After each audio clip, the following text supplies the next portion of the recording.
I think the the group that keeps the insurance stats, they had a number out there that 90% of all cybersecurity breaches are the result of human error. I found that staggering.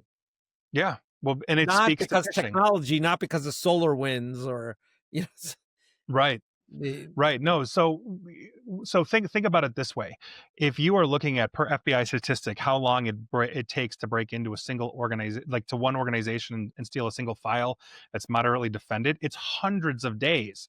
And people have this assumption of like, oh, it's 60 seconds. I asked this on stage, like 60 seconds, a minute, 5 minutes, something like that. And I usually go to them. I'm like, I'm that slow. 5 minutes, really? And it's like 224 days per FBI statistic. But we cut that way down with phishing.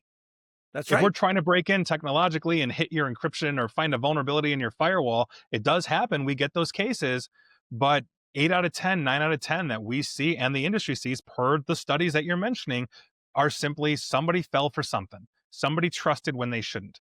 That's human error, and it's a huge problem. And you can have standards and practices. Like if you go on to LinkedIn right now and you look up my company, the only employee you will see of my company is me. It's a standard policy because we're not trying to build a big footprint. You leave here, feel free to put yourself in the rearview mirror on LinkedIn. That's totally fine.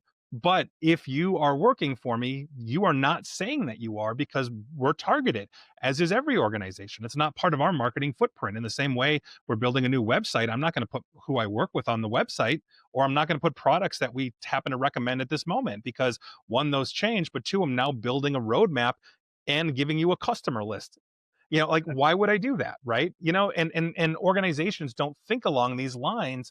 And by virtue of that, you look at any major, let's say MSP IT provider out there. Oh, we gladly work with all of these. And why? They might work with Target because they want to get Home Depot and Walmart and all the others. Well, you're putting it out there, and now guess how they're finding to break into Target? They're finding the HVAC contractor Yeah. that put it out on their website, hitting the HVAC contractor to get into Target.